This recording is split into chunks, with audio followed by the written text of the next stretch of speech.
नमस्कार। आज हम लोग यूरोपीय कंपनियों का आगमन, इसको हम लोग आज पढ़ेंगे, जो कि आधुनिक भारत से आता है। किससे आता है? आधुनिक भारत से। चलिए, तो हम लोग इसी में आज डिस्कस करेंगे। जो लोग हमारे चैनल पर नए हैं, कृपया चैनल को सब्सक्राइब करके बेल वाले घंटी को ज़रूर दबा देंगे। साथ ही वीडियो को ज़्यादा से ज़्यादा शेयर भी करेंगे और लाइक और कमेंट भी करेंगे। चलिए बढ़ते हैं वीडियो में आगे। हम लोग ध्यान दिया जाए कि पुर्तगालियों और स्पेन वासियों ने भौगोलिक खोजों का युग का आरंभ किया था। पुर्तगाल के राजकुमार हेनरी द नेविगेटर के ही प्रयासों से भौगोलिक खोजों का कार्य प्रारंभ हुआ था। तो यहाँ देखिए, ये सब इम्पोर्टेंट पॉइंट्स है, ठीक है ना। तो इसको ज़रूर आप देख लीजिएगा, ये सब इम्पोर्टेंट पॉइंट है, ठीक है। थोड़ा मैं जूम कर देता हूँ, ध्यान दीजिए। पुर्तगालियों और स्पेन वासियों ने ही भौगोलिक खोज की शुरुआत की थी। और इसका श्रेय किसको जाता है खोज का? तो हेनरी द नेविगेटर, इन्होंने इस कार्य को प्रारंभ किया था। पुर्तगाल के नाविक थे बार्थोलोम्यो डियाज। कौन थे? बार्थोलोम्यो डियाज। 1487 ईस्वी में उत्तर मासा अंतरिक्ष, ठीक है, जिसे केप ऑफ गुड होप के नाम से हम लोग जानते हैं, जिसे उसने तूफानी अंतरिक्ष का नाम दिया। क्या दिया? तूफानी अंतरिक्ष। 1492 में स्पेन के निवासी थे कोलंबस। कौन थे? कोलंबस। वे क्या हुए कि भारत पहुंचने का मार्ग ढूंढते हुए अमेरिका की तरफ वो चले गए, और इस प्रकार से अमेरिका की खोज हुई। कब? तो 1492 में, ध्यान रहेगा, 1492 में। और 1498 में वास्को डी गामा पुर्तगाली था, उसने उत्तर मासा अंतरिक्ष जिसे केप ऑफ गुड होप कहा जाता है, ध्यान रखिएगा, उसके रास्ते भारत पहुंचने में उसने सफलता हासिल की। यानी भारत की खोज कब होती है? 1498 में, 1498 में, और जबकि अमेरिका की 1492 में। दोनों ही इम्पोर्टेंट है। अमेरिका की खोज किसने की? तो कोलंबस ने। किसने की? कोलंबस ने। और इसी प्रकार भारत की खोज किसने की? तो भारत की खोज वास्को डी गामा ने की। Vasco D gamma. क्लियर है? दो इम्पोर्टेंट क्वेश्चन जो कि आपके एग्जाम में पूछे ही जाते हैं, ठीक है। चलिए आगे बढ़ते हैं। तो आइए इस पिक्चर के माध्यम से हम लोग समझते हैं कि वास्को डी गामा किस प्रकार से भारत तक पहुंचा था, ठीक है। तो ये आप देख रहे होंगे, ये है लिस्बन, पुर्तगाल, लिस्बन है।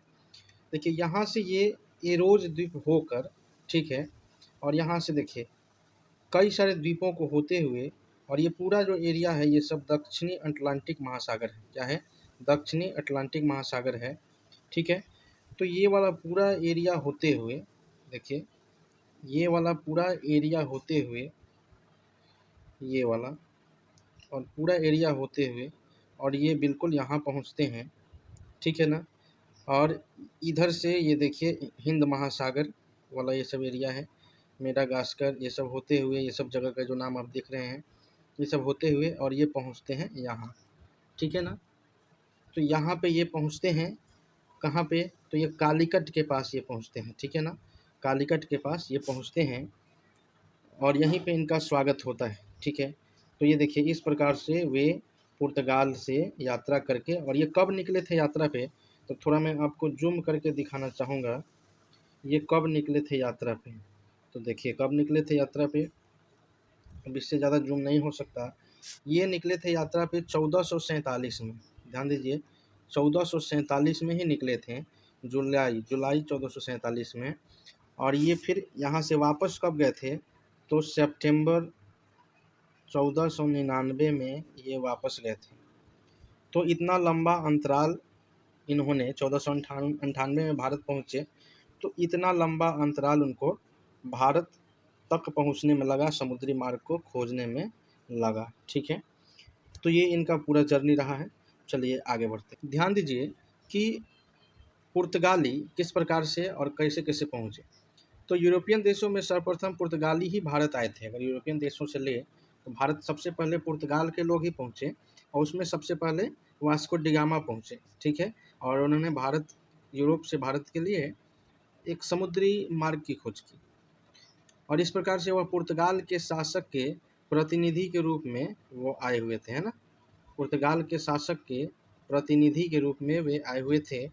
वास्को डी गामा ने गुजराती पथ प्रदर्शक जो था, राह दिखाने वाला, अब्दुल मजीद, ध्यान रखिएगा इसको, अब्दुल मजीद की सहायता से उत्तम आशा अंतरीप का चक्कर लगाते हुए 17 मई 1498, ये डेट याद रखिएगा, 17 मई 1498 को कहाँ पहुँचते हैं, ध्यान दीजिए, कहाँ पहुँचते हैं, कालीकट। कहाँ पहुँचते हैं, कालीकट। और कालीकट कहाँ है, तो केरल में है, ठीक है ना। तो कालीकट का एक प्रसिद्ध बंदरगाह है कप्पक डाबू, ये भी आपको याद रखना पड़ेगा। कप्पक डाबू पर ही अपना बेड़ा उन्होंने लगाया, ठीक है। चल ध्यान दीजिए कि वहाँ पे कालीकट के एक राजा थे, हिंदू राजा थे, जिनका नाम था जमोरिन। क्या नाम था, जमोरिन, ये याद रखना है, जमोरिन नाम था उनका, ठीक है। उन्होंने इनका स्वागत किया, ठीक है, और स्वागत किया। साथ ही जब ये यहाँ आए तो देखे कि मसाले और जड़ी बूटियाँ इत्यादि की काफ़ी सारी यहाँ पे उपज होती है, खेती होती है।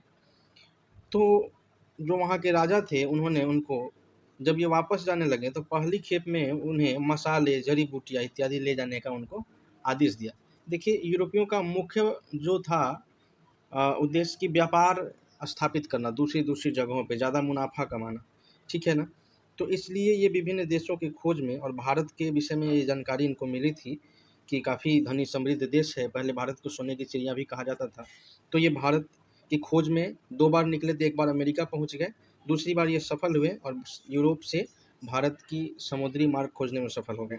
तो देखिए, यहाँ से वास्को डी गामा क्या ले गया, तो काली मिर्च लेकर, और उसके जहाज़ का नाम था हेक्टर, उससे पुर्तगाल वापस चला गया 1499 में, 1499 में, अभी पिछले में, इसके पहले मैं बताया था। तो ये वापस चले गए। अब वास्को डी गामा क्या कि इन वस्तुओं की जो यात्रा खर्च निकालने के बाद भी उनको वहाँ पे 60 गुना मुनाफा, ध्यान दीजिए, ये मुनाफा, इतना अगर मुनाफा आपको कोई बिजनेस में हो जाए तो देखते देखते आप करोड़पति अरबपति बन जाएंगे, है ना। तो देखिए, इनको इतना मुनाफा हुआ, यानी एक ज़बरदस्त मुनाफा इनको हुआ अपना यात्रा खर्च निकालने के बाद, ठीक है ना। उसका खर्चा भी निकाल दिया, उसके बाद भी उनको 60 गुना बचत हुआ। तो इससे वे क्या हुआ, काफ़ी प्रभावित हुए। और फिर यही चीज़ है कि फिर पुर्तगालियों को और ज़्यादा प्रेरित किया भारत आने को, और धीरे धीरे यूरोपियों को, जितने भी यूरोपीय थे, यूरोपीय देश जितने भी आए भारत में, फिर यहाँ शासन किया। तो देखिए, अब यहाँ पे क्या हुआ कि कालीकट बंदरगाह पर ध्यान दीजिए, कालीकट बंदरगाह में एक अरबी जहाज़ पकड़कर जमोरिन को उपहार स्वरूप भेंट किया, ठीक है। तो यहाँ पे वास्को डी गामा ने ये भी किया कि उन्होंने कालीकट बंदरगाह से एक अरबी जहाज़ को पकड़कर, जो पुर्तगाली थे, और जमोरिन को उपहार स्वरूप भेंट कर दिए थे, ठीक है। अब यहाँ देखिए, अगला पॉइंट है कि पेड्रो अल्बारेज क्रेबाल 1500 ईस्वी में भारत पहुँचने वाला दूसरा पुर्तगाली था। याद रखिएगा, क्रेबाल भी अगर आपको सिर्फ याद हो तो चलेगा। तो क्रेबाल जो था, ये दूसरा पुर्तगाली था, सेकंड पुर्तगाली था जो भारत पहुंचा था। और कब पहुंचा, तो 1500 में, ठीक है ना, 1500 ईस्वी में ये भारत पहुंचा, ठीक है ना। अब 1502 में फिर से, 1502 में फिर से वास्को डी गामा, जो 1499 में गया था, 1502 में, यानी कि लगभग आपका 3 वर्षों के अंतराल में वो वापस आ गया, है ना। तो फिर वापस जब आ गया तो 1503 में पुर्तगालियों ने, एक मिनट, तो 1503 में पुर्तगालियों ने, ठीक है, कोचीन में अपनी पहली फैक्ट्री लगाई, ठीक है। और 1505 में उन्होंने कन्नूर में दूसरी फैक्ट्री लगाई। ये भी याद रखना है कि पुर्तगालियों ने पहली फैक्ट्री कहाँ लगाई, तो याद रखना है कोचीन में। कब लगाई, तो 1503 में, ठीक है। और दूसरी कब लगाई, तो दूसरी 1505 में, और ये कन्नूर में, ठीक है। तो कन्नूर में इन्होंने लगाया दूसरी फैक्ट्री, ठीक है। चलिए आगे बढ़ते। अब क्या हुआ कि धीरे धीरे इनके आने जाने का क्रम शुरू हो गया, और वर्ष 1505 में फ्रांसिस्को डी अल्मीडा, इसको आप ऐसे भी याद रख सकते हैं, अल्मीडा के नाम से, अल्मीडा, ठीक है। तो इसको प्रथम पुर्तगाली वायसराय बनाकर भारत भेजा गया, ठीक है ना। इसको प्रथम पुर्तगाली वायसराय बनाकर भारत भेजा गया। इसका मुख्य उद्देश्य क्या था, तो देखिए इसका मुख्य उद्देश्य था कि शांतिपूर्वक व्यापार करना था, और उसकी यह नीति ब्लू वाटर पॉलिसी यानी शांत जल की नीति के नाम से जानी जाती है। ध्यान दीजिएगा कि अल्मीडा का जो नीति था वो क्या था, blue water policy, blue water policy, ठीक है। तो इसे किस नाम से जाना जाता था, शांत जल की नीति के नाम से जाना जाता था, ठीक है। आगे देखते हैं कि ये क्वेश्चन पूछता है ब्लू वाटर पॉलिसी, और बहुत बार पूछा गया है। अल्मीडा का 1508 में संयुक्त मुस्लिम नौसेना बेड़े के साथ, जिसमें गुजरात, मिस्र और तुर्की, ये तीनों देश की नौसैनिक बेड़ा जो था उसके साथ चौल के समीप युद्ध हुआ। चौल, चौल एक जगह है, वहाँ इसके साथ युद्ध हुआ। किसके साथ, तो गुजरात की नौसेना थी, मिस्र की नौसेना थी और टर्की की नौसेना थी। चूंकि इधर ही भारत का पहले व्यापार होता था अरब के देशों से, है ना। तो ये यूरोपीय जब आना प्रारंभ हुए तो इसका विरोध होना शुरू हुआ, क्योंकि इनके पास आधुनिक तरीके के उद्योग थे। तो इससे यहाँ के लोगों को, यहाँ के व्यापारियों को, यहाँ के जो अरबी देश थे उनको प्रॉब्लम होने लगा। तो यहाँ पे युद्ध हुआ, ठीक है, जिसमें वह पराजित हुआ, ठीक है, जिसमें अल्मीडा क्या है, पराजित हो गया है, ठीक है ना। चलिए आगे देखते हैं। तो चौल वाले युद्ध में तो ये पराजित हो गया अल्मीडा 1508 में, ठीक है। अब देखिए 1509 में इसने संयुक्त मुस्लिम नौसेना को पराजित कर दिया, यानी दूसरी बार जब युद्ध हुआ, पहली बार 1508 और दूसरी बार 1509, इन दोनों वर्षों में लगातार कंसेक्यूटिव युद्ध हुआ, जिसमें एक बार अल्मीडा पराजित हो गया, लेकिन दूसरे बार इसने ये तीनों नौसेनाओं को पराजित कर दिया। और 16वीं शताब्दी में हिंद महासागर को पुर्तगाली सागर के रूप में परिवर्तित कर दिया। यानी कहने का मतलब क्या, कि पूर्ण तरीके से हिंद महासागर पर एक तरीके से कब्जा सा इन लोगों ने कर लिया, ठीक है। चलिए अब अल्मीडा के पश्चात कौन बना, अल्मीडा के बाद कौन गवर्नर बना, तो अल्मीडा के बाद अल्बुकर्क गवर्नर बना। ध्यान दीजिएगा, फ्रांसिस्को डी अल्मीडा के बाद अल्फांसो डी अल्बुकर्क, आप अल्बुकर्क भी याद रख सकते हैं, ये बना, ठीक है ना, ये बना, ठीक है। और ये कब से कब तक रहा, तो इसका कार्यकाल 1509 से 1515 तक ये रहा, ठीक है। और इसने कोचीन को पुर्तगालियों का मुख्यालय बनाया, यानी पुर्तगालियों का मुख्यालय इन्होंने किसको बनाया, तो कोचीन को इसने बनाया। अल्बुकर्क को भारत में पुर्तगीज शक्ति यानी पुर्तगाली शक्ति का वास्तविक संस्थापक माना जाता है। देखिए ये प्रश्न बहुत बार बहुत इंपॉर्टेंट है, ये वाला पॉइंट इसको आप याद रखिएगा कि अल्बुकर्क को भारत में पुर्तगाली शक्ति का वास्तविक संस्थापक माना जाता है। यानी यहाँ से देखिए, जब इसने अल्मीडा ने ये युद्ध इनसे जीता और पुर्तगाली सागर बना दिया हिंद महासागर को एक तरीके से, यानी पूरा कब्जा में ले लिया, उसके बाद अल्बुकर्क आता है और इसने बिल्कुल ही अस्थायी रूप से यहाँ पे अपना एक प्रॉपर वे में, जैसे कोचीन को उसने मुख्यालय बनाया, तो प्रॉपर वे में अपना सेटअप यहाँ पे उन लोगों ने कर लिया, ठीक है। चलिए अब अल्बुकर्क ने भी यहाँ पे आकर अपने को विस्तार किया, ठीक है, पुर्तगालियों के साम्राज्य का विस्तार यहाँ पे किया।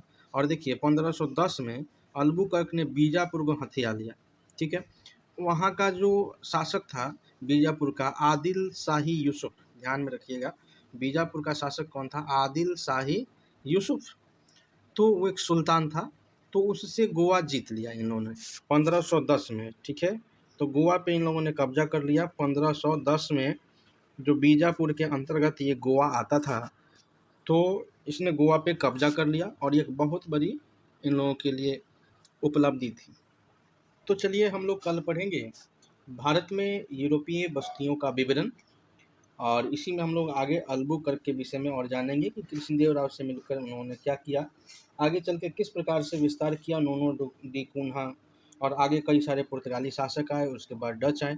तो कल डच वाला पार्ट को भी हम लोग कोशिश करेंगे कि कंप्लीट हो जाए, ठीक है। मैं लास्ट में कहना चाहूँगा कि जो लोग किसी भी कॉम्पिटिटिव एग्ज़ाम की तैयारी कर रहे हैं, जैसे बीपीएससी, बिहार एसएससी का, या कोई भी अन्य एग्ज़ाम जहाँ पे हिस्ट्री से प्रश्न आते हैं, तो उनके लिए ये वीडियोज़ काफ़ी इम्पोर्टेंट है और उनके एग्ज़ाम में महत्वपूर्ण भूमिका निभाएगा। और बस मेरा प्रयास है कि मेरा भी एक छोटा सा योगदान आपकी सफलता में हो, और उम्मीद है कि आप ज़रूर सपोर्ट करेंगे। चैनल को सब्सक्राइब करके और बेल आइकन को दबा के ऑल पर आप क्लिक कर दीजिएगा, ताकि हमारा जो वीडियोज़ है आप तक सबसे पहले पहुँचे, ठीक है? और साथ ही चैनल को सब्सक्राइब करके बेल आइकन दबा के, और साथ ही चैनल को और वीडियो को ज़्यादा से ज़्यादा शेयर कीजिएगा, ठीक है? अपने दोस्तों के पास, और साथ ही लाइक और कमेंट अवश्य करेंगे। बहुत बहुत धन्यवाद हमारे साथ जुड़ने के लिए। Bye bye and take care, have a nice day. Thank you very much. जय हिंद।